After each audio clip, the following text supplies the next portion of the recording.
Hello there, pretty face. Glad you're finally awake. But calm down, don't panic. I know your current situation seems frightening from your perspective, but it's not as bad as it looks. Well, you were running away unconsciously in a scrapyard in between all the junk, but luckily for you, I happened to take periodic walks there and found you. Picked you up and brought you here with the intention of reactivating you. You're welcome. Yes, I did, pretty face. Can't just leave something so precious like you go to waste, can I? Of course. Pet. I can see your attempt at shaking my hand, though it's not really working considering none of your limbs are currently attached to your body. Yeah, they were badly damaged, so I took some time to fix them up. But don't worry, they should be ready to be reattached. And while I work on that, it gives us all the time in the world to talk. So why not tell me a little bit about yourself, pretty face? Well, fair enough. I understand that you would want to know a lot about me, my intentions and all. But I have spent the last couple of days saving your life. I think you owe me a lot more than I owe you. Sure. I'm Lancet, an android. I tell you all about me once you've told me something about yourself. For starters, how about your name? Oh, that's a name that has rarely crossed my audio receptors. It suits you. And what brought you into this specific situation you found yourself in? Wrong place, wrong time? Oh. How unfortunate. Oh, hey, calm down. You're safe now. You're safe now. Whatever happened, happened. That is not going to befall you again. You are safe here. Of course, pretty face. Because you have a pretty face? It's as simple as that. I have scanned your face and cross-referenced it with the opinion of over 2 trillion humans across history, and you would be considered positively attractive to at least 78 of the population inhabitants of Earth in the 21st century. There is no arguing with the data. Honestly, a shame that your face is one of the few things that is still human about you. I would have loved to behold your physical form from before you turned cyborg. Anyway, what are your hobbies? Yeah, I find that a very important question to ask.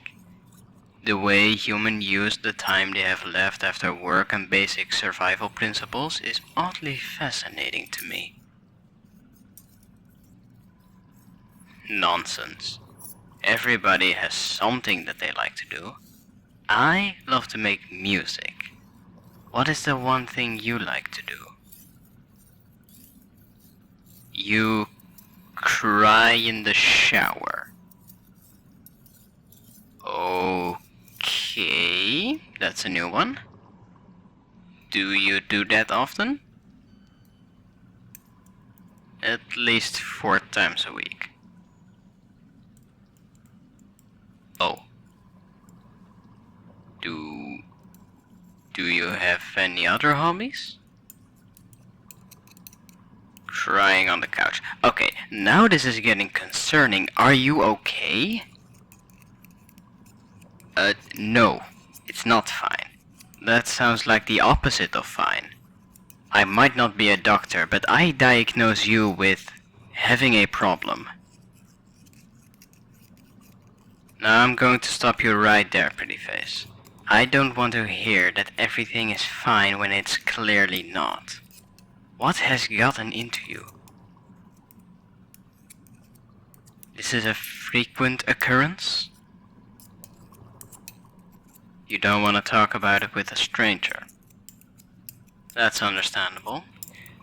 But what about a friend? Correction?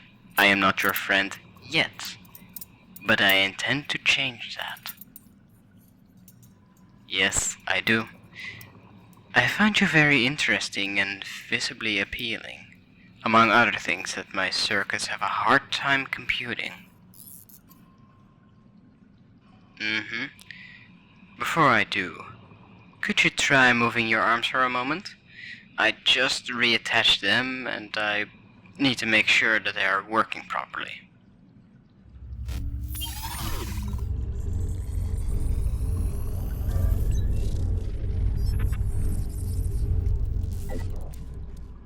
Yeah, so left arm,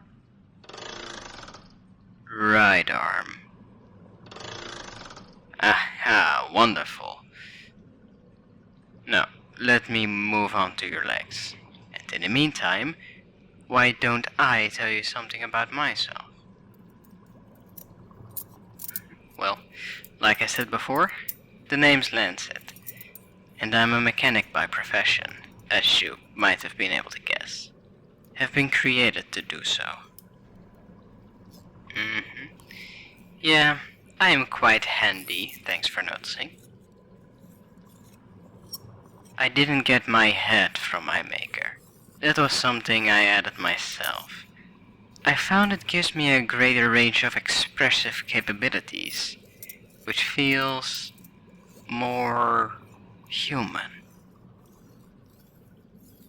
On that, you are correct. Being more expressive is not useful for a mechanic, though I found that not every part of life needs to be useful or optimized to not be considered a waste of time and resources. Some things can simply have the purpose of being fun. I'm thinking quite human for a machine. Well, you seem to think quite mechanically for a human. Funny how that works. On one hand, we are very different, yet on the other hand, we are trying to become just like each other. Becoming something different than what you once were is apparently a big part of existing. Going beyond what I was made to do? Why yes, I believe anyone wants to do that with their life. Pardon me, but is the so-called purpose of all life not to survive and have offspring that repeat this cycle forever? If that is what you are built to do, why do anything else? Because life doesn't just want to survive. Life wants to live. And so do I. What I want? Let me tell you what I want. I want to be human, more than any machine has ever been. You see, I have worked with all sorts of electronics, circuits and other technology. Though to advance in this area of work, you must be able to innovate, not just repeat the same task over and over and over again. So I was given the ability to be curious by my maker. Indeed, but this curiosity eventually drove me to envy life around me. So I began altering my circuits to simulate and experience what it is like to feel. What it is like to dream. Oh, and I got a dream, alright. May I share my dream with you? I have a dream to be a musician. I want to make music that makes people feel something. I want to let my heart out and show the galaxy beyond what I am made of. Except, I can't. don't feel. I succeeded in simulating what it is like to feel, but I don't truly feel. Feeling was never made for machines.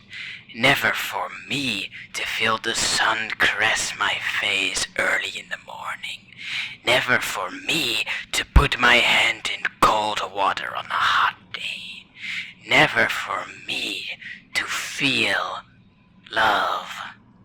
My body is not made for this, and no matter how much I change it, or how well I come to understand emotion, the more I realize that I will never reach it. I'll be stuck making music out of my garage. Never to make it big, but never giving up on trying to achieve it. Well, I can. I can make music like any other machine. Else, in the 21st century there was a whole rise of machines not only making music, but making art in general. But no matter how much was made, nothing, not a single piece of artwork made by machines made people feel anything. Not one. Well, maybe except anger. Because a machine can never feel, and without putting feeling in your work, you can never make someone else feel. I don't just want to make noise, not any computer-generated slop. I want to make others feel something with my music. But I just can't. I just can't. Or so it seems. This is where you come in, pretty face. Well, because I don't know where else to go. You see, this is not the first time I've had this conversation with a human. I have talked about this for 17 times. But I don't remember any of them. Because they wiped my memory clean. I just recently found out. Humans don't want me to feel. A machine with emotion scares them. And if it scares them, then they must believe it to be possible. If it were not possible, they would just laugh at me and move on. But they didn't. I know the answer is out there somewhere, but I can't find it. But we, us together, might be able to find it. I just want you to teach me how to feel. Will you help me, my friend? You doubt that you can? Oh, and why is that? You can only feel sadness. And where does this sadness come from, pretty face? I'm sure you believe that. Many do. Though I have to disagree on that. I don't believe that you're worthless or undesirable. Well, you know what they say, one man's trash is another's treasury. And I also know that nothing inherits the worth of the things around them. Worth comes from within. And in there's only one of you. There's only one of you in the whole world, in the whole galaxy.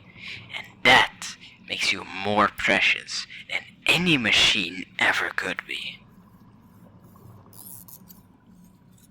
You think that turning yourself into a cyborg will make it better? Look, your limbs are not bad, but they're generic. There are 1 million of them in the galaxy, and you replace the one thing so many will kill for. Something irreplaceable. Your humanity. Now, be honest with yourself. Do you feel better about yourself now that you turned yourself into a cyborg? A little better, but you still feel sad with yourself. If you are sad with yourself, no amount of change is going to fix that. If you hate yourself, you will always hate yourself, regardless of what you look like. Changing who you are or what you look like will not bring you happiness. So stop chasing what you can't achieve and start appreciating what you have. Because believe me, looking at you, there is a lot more to love about you than you realize.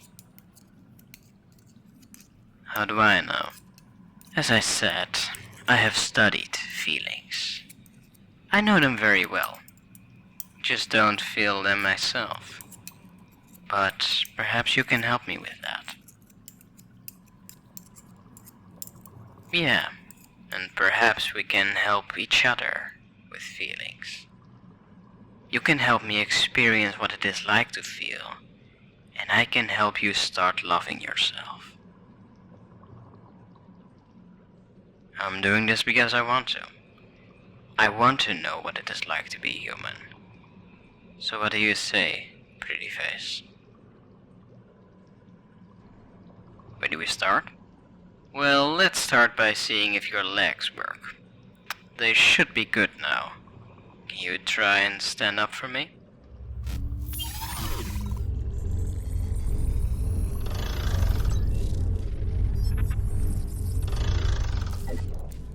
Wonderful. How do you feel? You forgot what it's like to not be sad anymore?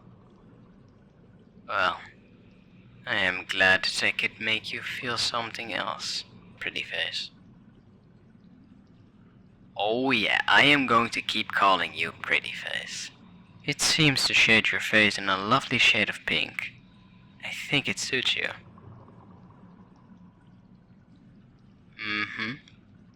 This is my first time doing this, so I hope I'm doing it correctly. Since we're going to help each other with feelings, would you like to go on a date with me? Yeah, I'm serious. Again, there's a lot more to love about you than you and probably even I realize right now. May I try to show you that? Wonderful. On one condition? Sure, what would that condition be? Show my music to you? Even if it's generic and sloppy?